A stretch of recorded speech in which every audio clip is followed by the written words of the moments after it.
अलग इसलिए हुए क्योंकि वो भाजपा नेताओं से परेशान थे, उनके बयानों से परेशान थे, लगातार जो उन पर हमले हो रहे थे। अब आरजेडी में आए हैं तो उसी तरह के बयान से आरजेडी के नेता भी हमला कर रहे हैं। पहले सुधाकर सिंह ने उन्हें शिखंडी तक कह दिया, फिर अब चंद्रशेखर जो है रामचरितमानस को लेकर सवाल उठा रहे हैं और मुख्यमंत्री नीतीश कुमार ने जब उनसे पूछा तो उन्होंने बोला कि मैंने कुछ गलत नहीं बोला है।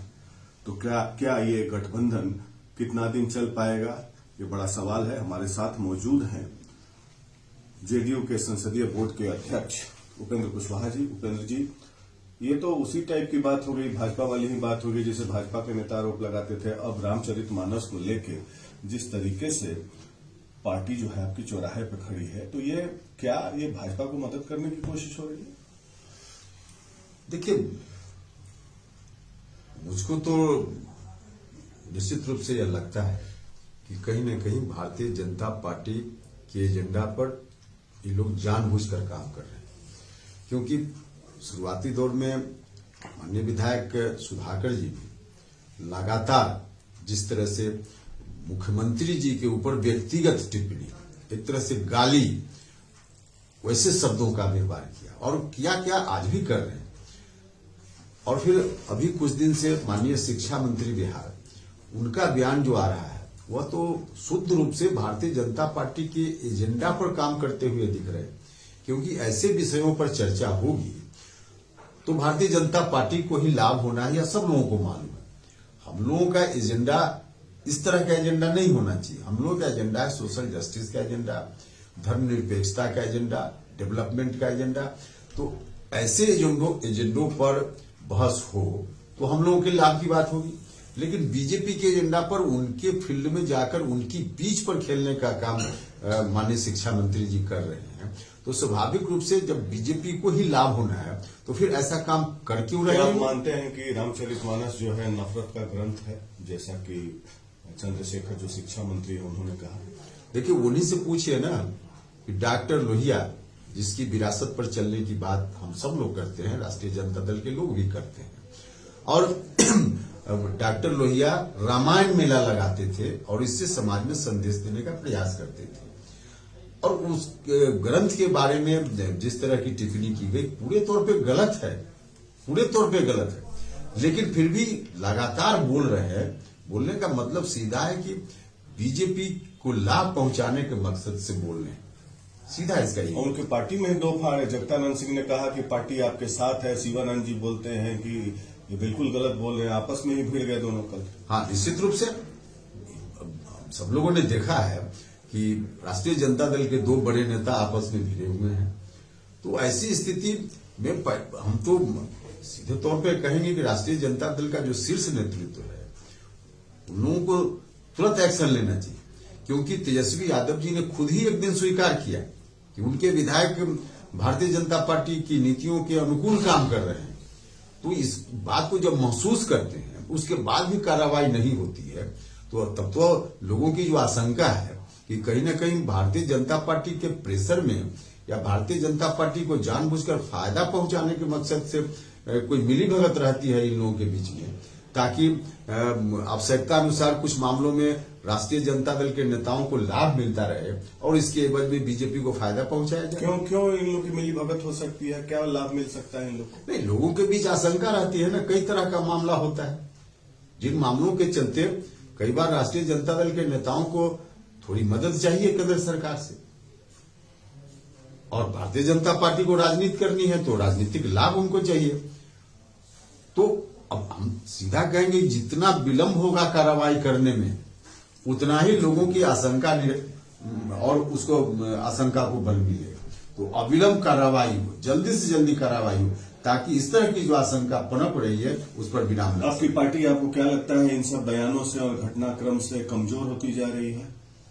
हाँ, निश्चित रूप से हमारी पार्टी तो बिल्कुल असहज फील करती है और ऐसे बयानों से असहज फील कर ही रही है। और साथ ही साथ इससे ज्यादा क्या होगा जब हमारे शीर्ष नेतृत्व को लोग गाली दे रहे हैं, शिखंडी जैसे शब्दों का प्रयोग कर रहे हैं, और उसके बावजूद भी मैंने संकेत यह दिया जा रहा है राष्ट्रीय जनता दल की ओर से कि कार्रवाई होगी, पता नहीं कब कार्रवाई होगी। ऐसी स्थिति को हम नहीं बर्दाश्त कर सकते हैं कि कोई हमारे नेता को गाली दे और कहे कि कार्रवाई हो रही है और हम लोग चुपचाप बैठे रहे। आधार वोट खिसक रहा है, आपको क्या लगता है? देखिए, हमारे लोगों के मन में तो चिंता हो ही रही है। आप भी चिंतित हैं?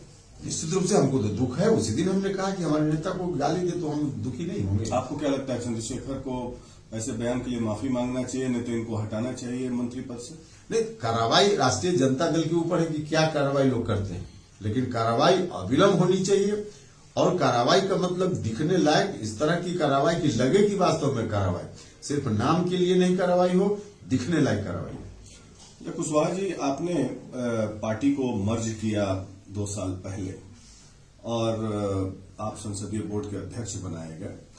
कोई भी व्यक्ति राजनीति में आता है तो व्यक्तिगत महत्वाकांक्षा भी होती है, महत्वाकांक्षा न करके कुछ कंट्रीब्यूट करना चाहता है किसी पद पे रह के। तो आपको लगता है कि उस तरीके से आप सामाजिक स्तर पर पार्टी में कंट्रीब्यूट कर रहे, सामाजिक स्तर पर पॉलिसी मेकिंग में आप कंट्रीब्यूट नहीं कर पा रहे, इसका अफसोस है आपको? देखिए, स्वाभाविक रूप से जो लोग हैं या जिनके लिए हम राजनीति करते हैं, समाज में दबे कुचले शोषित पीड़ित लोग, उनकी जो आकांक्षा है, उनकी आकांक्षा की पूर्ति तो तभी कोई व्यक्ति कर पाएगा जब वह व्यक्ति डिसीजन मेकिंग प्रोसेस में शामिल हो। और डिसीजन मेकिंग प्रोसेस में अगर शामिल नहीं हो तो फिर उसके अनुसार कुछ होगा नहीं। तो यह स्थिति तो है ही। तो स्वाभाविक रूप से इस तरह की भूमिका तो कोई भी चाहता है। मतलब आप ही चाहते हैं कि आप सरकार के अंग रहते महत्वपूर्ण, जैसे कि नीतीश जी के नीचे डिप्टी सीएम जैसे पद को सुशोभित करते, तो डिसीजन मेकिंग प्रोसेस में रहते, पॉलिसीज को एग्जीक्यूट करते, इम्प्लीमेंट करते अपने हिसाब से। आपके अनुभव का फायदा हो सकता था सरकार और पार्टी दोनों को। देखिए, स्पेसिफिक हम कोई डिप्टी सीएम पद को लेकर ऐसा नहीं कर रहे हैं। जिस दिन यह बात मेरे सामने उस दिन भी आई थी तो हमने कहा कि व्यक्तिगत मेरी कोई आकांक्षा अपेक्षा उस रूप में नहीं है, लेकिन हाँ, डिसीजन मेकिंग प्रोसेस में शामिल होने के लिए ताकि लोगों को लाभ दिया जा सके, जो हम चाहते हैं जिस तरह का सोसाइटी बनाना, उसके अनुकूल कुछ कर पाए, इसके लिए तो आवश्यक है कि उस जगह पे हो आदमी। तो अब तो नीतीश जी ने कह दिया है कि केवल आरजेडी और कांग्रेस से ही मंत्री बनेंगे, तो आपका तो रास्ता ऐसे ही कट गया है। देखिए, कोई मेरे रास्ता कटने का मामला नहीं है, लेकिन हाँ, रोज जो पार्टी हमारी कमजोर होते जा रही है, इसके लिए कुछ काम करने का अवसर होता जो हम नहीं, हमको उस तरह का अवसर दिख रहा है, तो फिर इसलिए होकर सिर्फ देखते रहें कि पार्टी कमजोर हो रही है और कुछ न कर पाए आदमी, तो यह तो निश्चित रूप से स्थिति ठीक नहीं है। नीतीश जी ने लौ कुश फॉर्मूला बनाया था 2005 में, और उसी के तहत आपका नाम उपेंद्र प्रसाद से उपेंद्र कुशवाहा की घोषणा करवाई, लीडर ऑफ अपोजिशन बने आप। तो क्या आपको लगता है कि जो कुशवाहा समाज के लोग हैं उनमें वो थोड़े चिंतित हैं, इस बात को लेकर अपेक्षित महसूस कर रहे हैं? देखिए, सिर्फ कुशवाहा समाज ही नहीं, निश्चित रूप से कुशवाहा समाज की उम्मीद तो नीतीश जी से रही है सब दिन से, क्योंकि लव कुश से की एकजुटता से समता पार्टी का निर्माण शुरू हुआ। बाद में और भी अति पिछड़ा सवर्ण जात के लोग या और बहुत सारे लोगों ने, सब लोगों ने साथ दिया, लेकिन आधार तो वही बना। तो आधार बना जिस दिन, उस दिन से उनकी अपेक्षा तो रही है कि नीतीश कुमार जी निश्चित रूप से ताकत देंगे। तो सबसे बड़ी बात उपेंद्र जी ये है कि आप जब से पार्टी में आए हैं तो मेन स्ट्रीम पॉलिटिक्स में आप नहीं है। डिसीजन मेकिंग प्रोसेस जहां तक कहा आपने, मेन पिच पे केवल 3 ही 4 लोग बैटिंग कर रहे हैं नीतीश जी के इर्द गिर्द, और उसके बाद आपको बना दिया गया है या तो टेलेंडर या रिजर्व प्लेयर या टीम से बाहर। जैसे हमारे बिहार मूल के एक लड़के हैं पृथ्वी साव, जो गया के हैं मूल निवासी, लेकिन मुंबई से खेलते हैं रणजी ट्रॉफी, लगातार प्रदर्शन करते रहे। अभी रणजी ट्रॉफी में 373 रन मार दिया, लेकिन बड़ी मुश्किल से उनको 2 T20 में खेलने का मौका मिला है। तो आपको क्या लगता है कि आपको बिल्कुल नीतीश जी की तरह ही नाइट वॉचमैन बना दिया गया है, या पवेलियन में आपको बैठा दिया गया है कि आप पवेलियन में ही बैठिए, पवेलियन से बैठ के मैच देखते रहिए कौन कौन लोग बैटिंग कर रहे हैं? देखिए, एक तो सीधी बात है कि जिस रूप में आप खेल का उदाहरण देके चर्चा कर रहे हैं, तो पूरी पार्टी के लिए अगर हम उसी से जोड़कर व्याख्या करें तो हम लगातार कह रहे हैं कि हमारी पार्टी कमजोर हो रही है, मतलब हमारी टीम का प्रदर्शन अच्छा नहीं हो रहा है।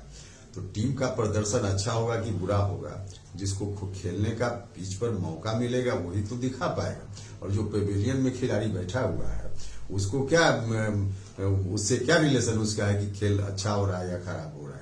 तो स्वाभाविक रूप से पेविलियन में बैठा हुआ खिलाड़ी तो इसके लिए दोषी भी नहीं है, और मौका मिले तो फिर अपना प्रदर्शन करके दिखाए।